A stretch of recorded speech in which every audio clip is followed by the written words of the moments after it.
Kisah ini teman-teman sekalian, kalau sudah ada yang pernah dengar, anggap insya Allah review ilmu. Kalau ada yang belum dengar, anggap insya Allah tambahan iman, gitu ya. Kisah ini saya berikan nama dengan kisah sebuah terong. Gitu. Ada seorang anak muda di Damaskus, di ibu kota Syria, di zaman tabi'in dulu. Pernah datang ke sebuah masjid namanya Masjid At-Taubah. Masjid At-Taubah ini zaman tabi'in ada. Ada seorang tabi'in masyhur di situ, tinggal jadi imam juga jadi alim, mengajar tiap hari. Anak muda ini datang lalu berkata, wahai imam kalau kita kiai, wahai imam, saya datang dari luar Damaskus, ya, miskin, tidak punya apa-apa, tapi saya mau belajar agama. Boleh nggak saya numpang tinggal di masjid bersama anda? Saya bantu-bantu lalu saya hidup bersama anda, maksudnya makan minum bersama anda. Kata ya syekh itu, silahkan, nggak masalah. Tapi harus sabar, ya ikutin kehidupan saya, apa yang saya makan kau makan, apa yang saya minum kau minum. Kata anak muda ini, baiklah. Anak muda ini cerita, dia bilang setelah 3 bulan saya tinggal dengan syekh saya. Ternyata syekh saya ini orangnya sangat zuhud, luar biasa. Ada makanan makan, tidak ada makanan puasa. Dan hari ini sudah 3 hari kami puasa. Sahur dengan sebutir kurma segelas air, buka puasa juga begitu.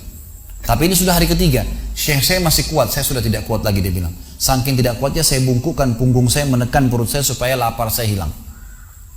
Dalam keadaan begitu, syaitan datang menggacaukan pikiran saya sambil berkata, wahai anak muda, di benak saya terlintas, sekarang sudah halal buat kau mencuri makanan. Kalau kau tidak curi makanan, kau mau makan dari mana? Akan mati kelaparan. Minta sama gurumu nggak punya. Minta-minta sama orang, gurumu larang, minta-minta sama orang. Sekarang kau curi makanan sepotong roti, yang penting tidak mati kelaparan. Dia bilang dalam kondisi saya berkecamuk pikiran syaitan begitu, saya berpikir mencuri makanan di rumah di sebelah masjid. Zaman dulu teman-teman sekalian, dinding masjid tidak seperti kita sekarang ada tembok. Jadi zaman dulu itu tuh bisa dari tanah liat, atau kalau mau kuat, batang kurma ditebang atasnya, ditebang akarnya, ditancapin, lalu didempet-dempetin. Jadi dinding yang kuat. Dan rumah orang sama masjid berdempetan dindingnya. Dia naiklah dinding masjid, dari belakang masjid dia naik mau mencuri makanan. Di rumah yang pertama dia mau masuk mencuri di sebelah masjid, itu dia lihat ada 3 perempuan yang tidak tutup auratnya, lagi nunun kulit domba. Dia alihkan pandangannya karena dia tahu yang bukan mahramnya haram untuk melihatnya. Dan itu bukan tujuannya, dia ingin cari makanan. Dia pindah ke rumah kedua. Waktu dia pindah ke rumah kedua, dia lihat dari atas rumah karena pakai pelapa-pelapa kurma, jadi kelihatan nggak ada orang, tapi ada bau masakan. Karena laparnya dia turun ke dalam, dia masuk ke dapur, ditemukan ada panci yang lagi dipakai masak dengan kayu bakar. Di dalamnya ada, waktu dia buka, air yang sedang direbus 2 buah terong yang sudah matang. Karena lapar sekali, diambil sampai terong 1 lalu digigit. Sementara dia kunyah teman-teman sekalian, dia bilang, dia ceritakan dirinya, waktu saya sebentar kunyah dan sangat lapar, saya sudah buru-buru ingin menelannya, tapi tiba-tiba muncul ketakwaan saya pada Allah. Muncul ketakutan saya pada Allah, kepatuhan saya sama Allah. Lalu saya berkata dengan diri saya, subhanallah, syaitan berhasil membuat saya melakukan 3 dosa sekaligus. Yang pertama, masuk rumah orang tanpa izin, dosa. Yang kedua, mencuri, mengambil terong itu. Dan yang ketiga, saya sedang memakan makanan yang haram. 3 dosa sekaligus.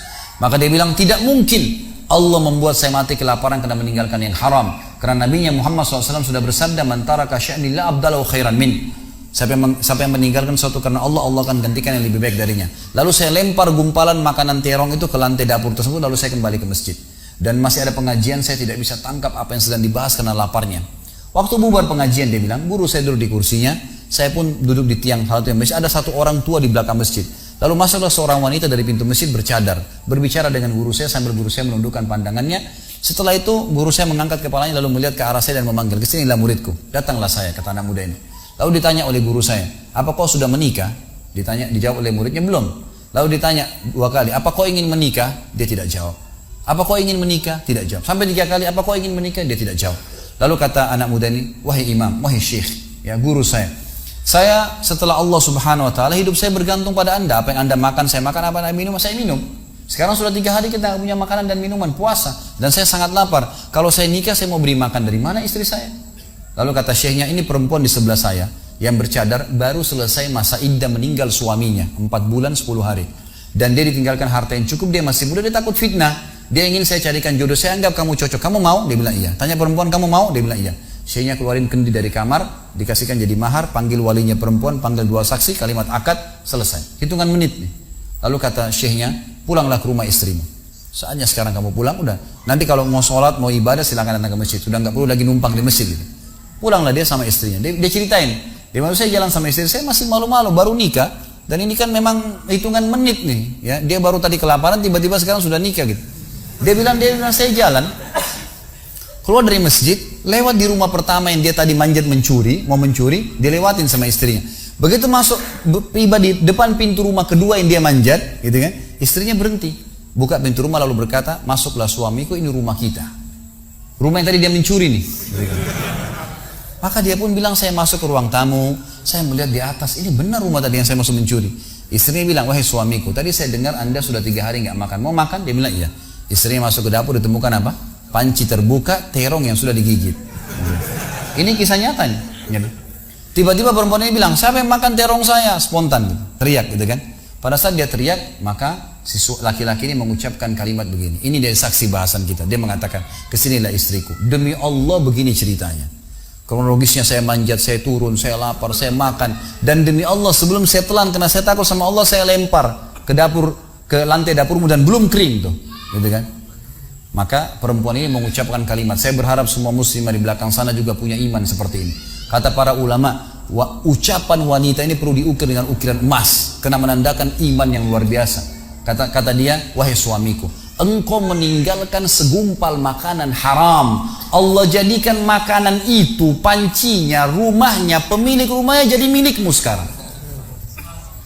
Allah bukan hanya hilangkan laparnya, makanannya dikasih, pancinya, rumahnya, pemilik rumahnya sekarang jadi milik dia.